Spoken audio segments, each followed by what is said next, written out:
blueprint of who I am, but then I've got to have a healthy relational blueprint about who you are. And I've got to be willing to engage you based on who you are and not try to impose me on you. Yes. You're not supposed to be me. Yes. The best thing that's supposed to happen between you and I is that you should become your best you because of engaging. Yes. Good. But you shouldn't walk away from me going, I just feel like I'm nothing. After I talk to him, I mean, my goodness. No. You should walk away saying, wow, that was engaging. I feel like I can do what I'm created to do. I feel like I can accomplish something. And so you've got to pay attention to the people around your life because they're affecting your blueprint. And then the last blueprint, which I think is probably one of the most critical, is your emotional blueprint. Oh, it ain't hurting yet. I ain't even turned the blade yet. I'm about to turn it. Listen, I'm still on the surface. I'm prepping you for surgery. Your emotional blueprint is how you see reality. Oh, the sky's falling. The sky's what? That's just the ceiling, ain't it? It's not the sky. How you see reality. I mean, you got some people, you ever been around somebody, they don't even realize that everything that comes out of them is negative? Right. Yeah, right. You ever been around, I mean, they really don't know. I mean, it took you a while to get it. Right. And you were throwing hints at it. You started throwing darts at it. Yeah. Finally, you were sending whole planes to crash into them. Yeah. And you realize they don't get it. I mean, it's just who they are. I mean, they could take positive things and make it negative. I mean, that's got to be a gift. That's got to be a gift. Somebody needs to package that and market it. You might be missing your money. But it's an emotional blueprint. It is something in their life that has marked them. And so the reason that blueprint is important, spiritual blueprint, psychological blueprint, relational blueprint, and emotional blueprint, the reason they're so important is because those that are closest to you determine your success. The people around you will make you or break you. Yes. We're dealing with the leading edge today. That's right. Expectation, development, goals, and excellence. And so what you got to understand, as a leader, as a world changer, as a life giver, as a hope builder, you've got to pay attention to who's around you. That's right. And maybe you're one of the ones that other people need to be paying attention to you being around them. That's true.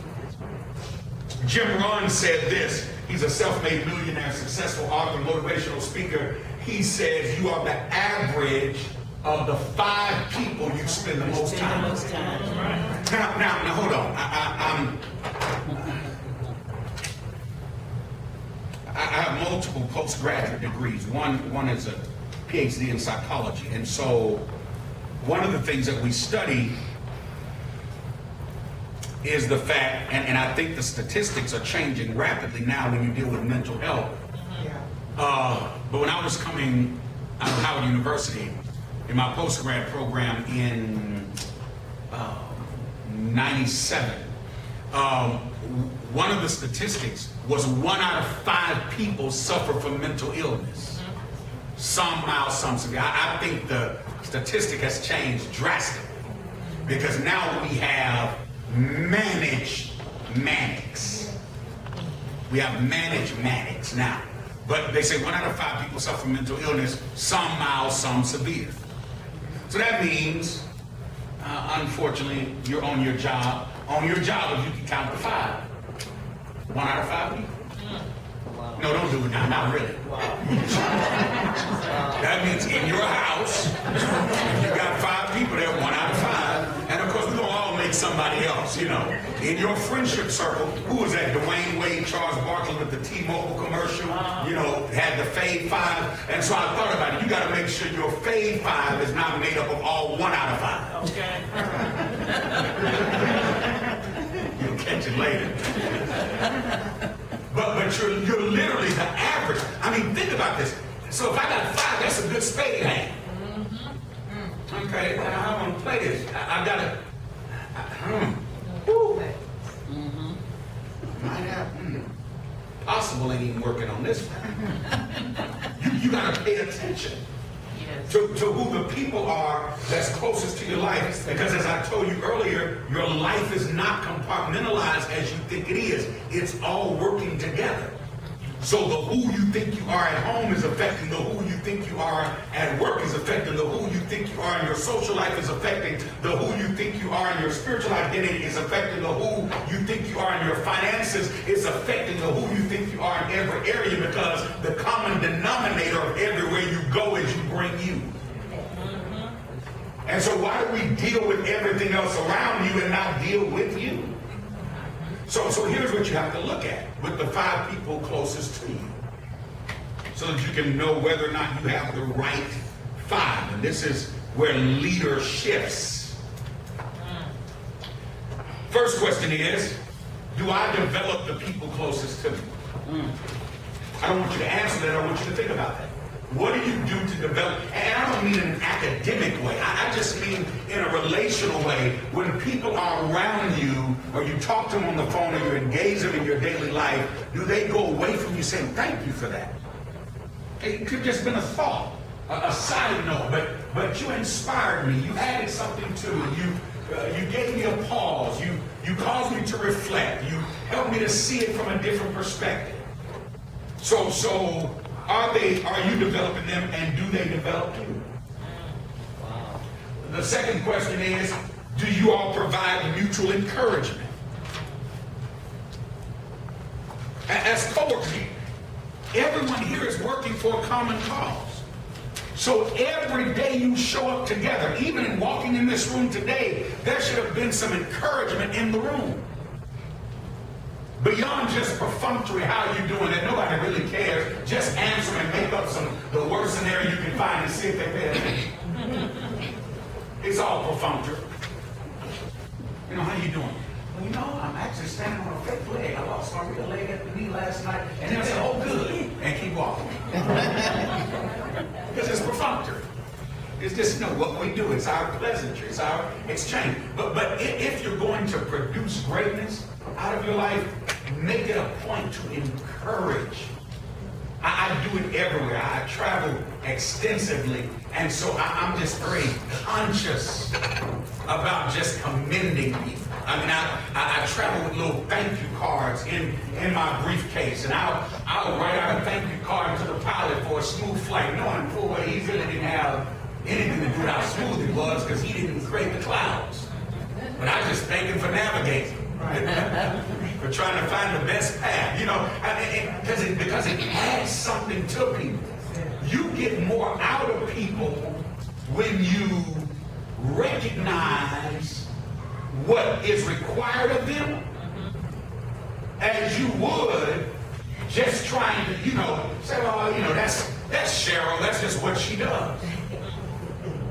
But if you just stop to say, hey, I like what you did today, even if it didn't affect you directly, even if you didn't benefit from it, just because you don't know what that person's going through. You don't know what they had to face. And I've come to realize that the individuals who are called to help other people's lives be better, most times people don't care how their lives are going. Right. That's why I appreciate CNN Heroes and other programs that are created to recognize people for jobs that others are thankless about. Right. Somebody in the community, they don't have to do that. Already have a comfortable life, but decide they're going to do something to make somebody else's life better. And that's what you all are committing to. And sometimes it's underappreciated. And so guess what? You have to create a network of thankfulness among yourselves. Somebody need to make themselves the encouragement coordinator.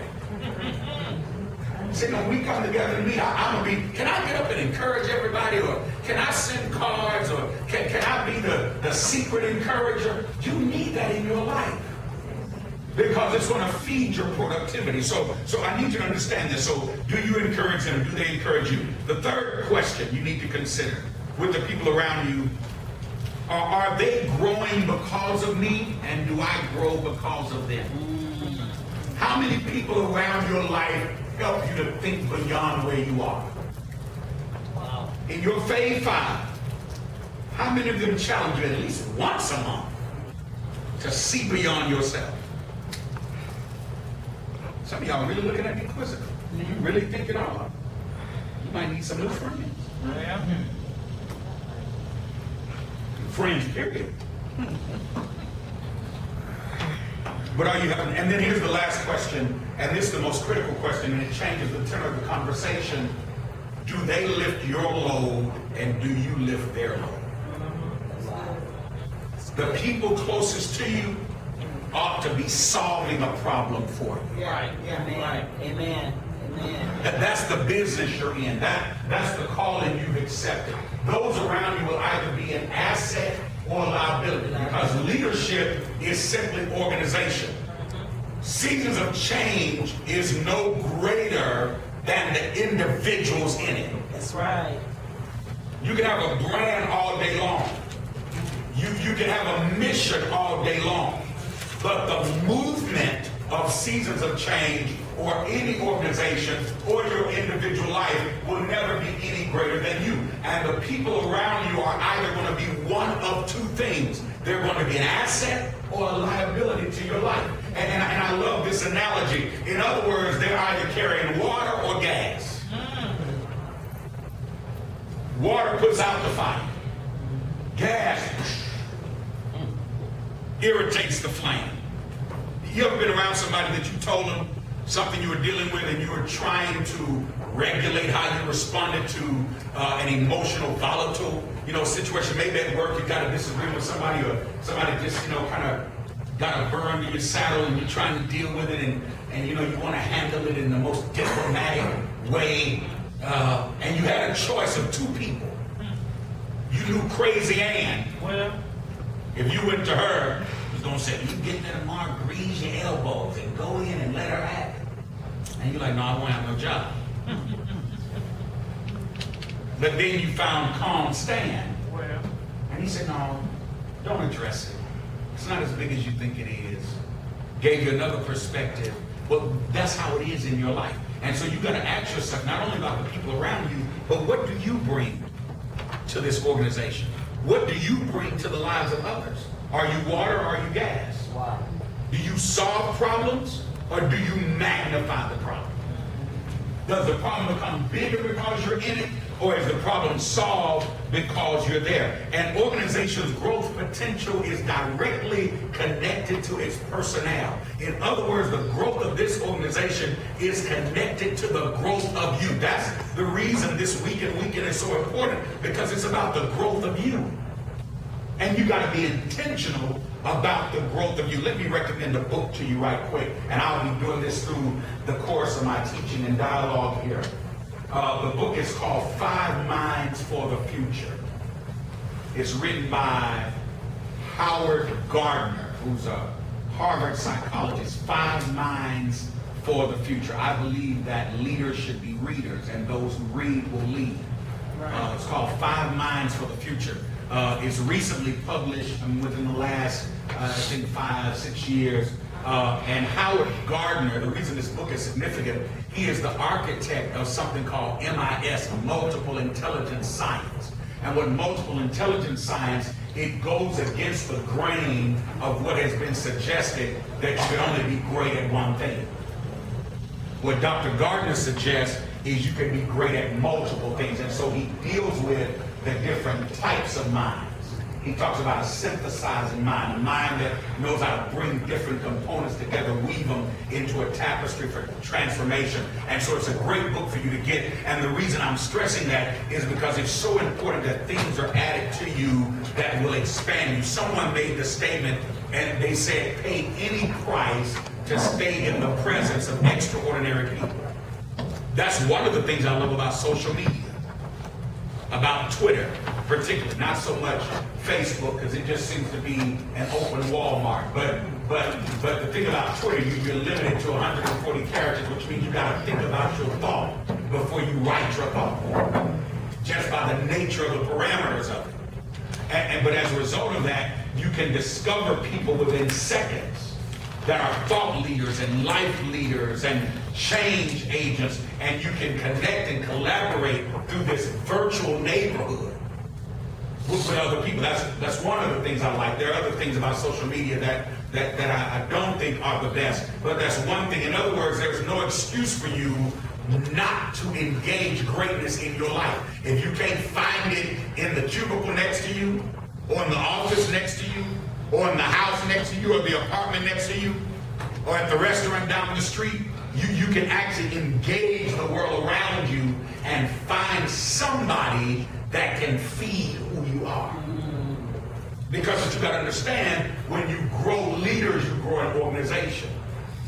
That's why this is important. This is not so much about seasons of change as it is about you, growing the whole of you. Because when the whole of you grows, when your mind is expanded, when you explore new thoughts, then inevitably everybody around is lifted because you grew. What did it say? High tides lift ships. So when the water rises, everything that's on the water rises. And so it's so important to understand that. I want you to write something else. You'll probably get more that you write than even that you see in your notes and on this presentation. I want to give you what I call the millennial mandate. For every person who's called to be a learner and a leader in the 21st century, there are 4 things that your life must manifest. There are 4 things that your life must manifest. It's what I call a millennial mandate. This is what you're living for. You can't say you about change. You can't say you about affecting your world in a major way, and you are not manifesting these 4 elements. And then I'm going to take a pause here and allow some questions before we move forward. I'll go one more frame and we'll pause. The first thing in your millennial mandate is model.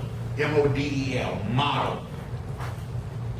Model deals with potential. So the first mandate you have for your life is, if you're going to affect change and impact others, you need to be a model of your potential. You've got to be, I can't stress it enough, you've got, if you're going to affect a culture, you've got to be consistent in your character. Look like what's in you. That's it. Look like what's in you. And you don't owe anybody an apology for looking like who you really are.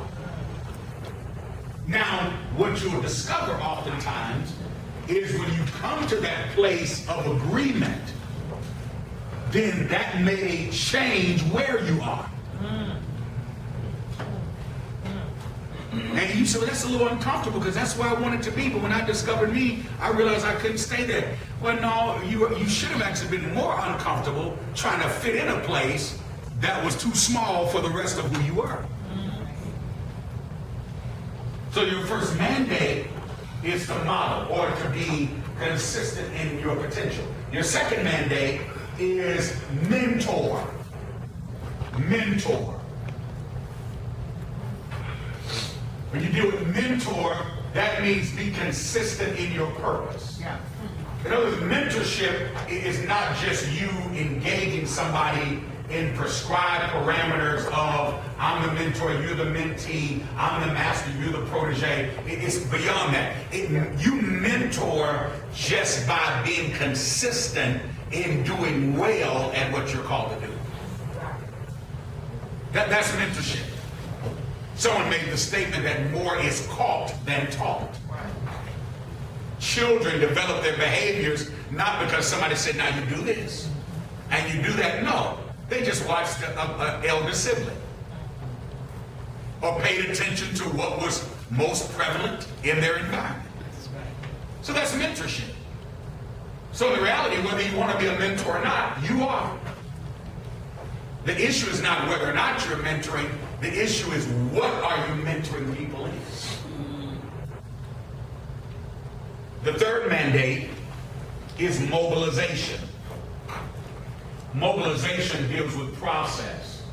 So model is potential, mentoring is purpose, mobilization is process. The Achilles heel of progress and productivity is knowing how to engage people in process.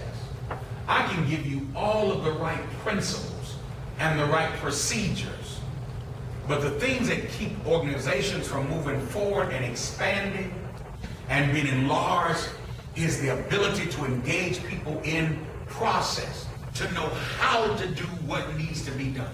You can tell me all day long, but if you don't give me a process, that's mobilization. That's how things move forward. That's the locomotive behind the purpose, is mobilization, process. And then the fourth mandate is multiplication. That's where things begin to change. John F. Kennedy, in his book, The Profiles of Courage, said the best way to go along is to get along. That's when you come to a place where you're multiplying and you are productive. Let me deal with this, and then we're going to take a break here. You talk about process, and in order for you to engage real process, you have to create a culture of interdependency. The most wholesome culture in any business, any organization, is a culture of interdependency. What interdependency says is I can't be everything I ought to be, except you're everything you ought to be. So what that suggests is I'm as committed to you becoming everything you ought to be as I am committed to my own development. Yes. Now you want to talk about altruism, which is an unselfish act of kindness toward another without expecting reciprocity. That's altruism. Altruism is saying, look, I'm doing this just because I see more in you. Just because I want you to grow. Just because I want you to be successful. Now what's going to happen is, because of the law of reciprocity, because it's a law of life that I don't control, because I'm always going to get something from where I put something, but at the same time I'm only going to get out what I put, and then I'm always going to get more than I put, and then whatever I get is always got a process after I put it there. Okay, so when I create a culture of interdependency, that means I'm always going to be receiving from you for one reason alone, because I'm unselfishly adding to you. So instead of you manipulating and got an angle and playing sides and getting your little clique and, you know, we the anti this club, what you do is, with everybody you engage on whatever level you can engage them, you add something to them. You get what I'm saying? And everybody can't handle the same thing. I'm going to deal with that in the second half today before we finish. I'm going to talk about the whole issue of design and dimension and creation and capacity, and deal with the variables you have to pay attention to that determine the process of engagement with people. But at the same time, it's important to create an environment of interdependency where people don't just tolerate each other, but where people are transformed by one another. In other words, the first shift that should happen in seasons of change is the change that happens as a result of you all coming together. Yes. Or if you're dealing with this church, or if you're dealing with your family, the first change should be what's manifest among the people that are living for change. Wow. That's the first change. You should be changed by one another. You should be affected by each other. There should be something synergistic that happens. For most people, their relationships at best are symbiotic. Symbiotic relationship is when two opposing sides that refuse to come together end up working together. That's what happens between a seed and a soil. When a seed goes in the soil, it's a symbiotic relationship. We think that they're agreeing with each other because of what's produced through the process. The reality is what's produced through the process is the result of inertia because of what the soil's trying to do to the seed. It ends up producing something out of the seed that couldn't happen unless it worked against the seed. But that's not the ideal way to live. I mean, we've all been in that place where pressure produced a promise, or where pain brought possibilities, and it's wonderful. But think about what happens when partnership is engaged.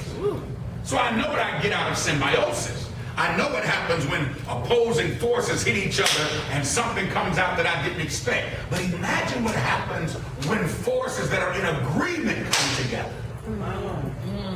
So if I can get that much out of you in opposing me, imagine the synergy when the sum of the whole becomes greater than the sum of the parts. Because we made the conscious decision that we're going to work together. That's the law of interdependency. What it says is we're not just going to cooperate, we're going to collaborate. I'm not just choosing to work with you. I'm going to come together with you so we can create something great. Let me pause there, and we'll digest, breathe, and take a few questions. You can walk, whatever you need to do, and then we'll pick up the second half of this in about 10 minutes. But any questions while we're, yes? How do you go from the, what you call this, symbiotic to collaboration? What's the process if all of your relationships have been opposing, but you made them work? That's what I'm dealing with in teamwork. Okay. I'm gonna answer that on there. You got the right question. Your line of thought is going in the right way. Yes, ma'am. Oh, your hand right there.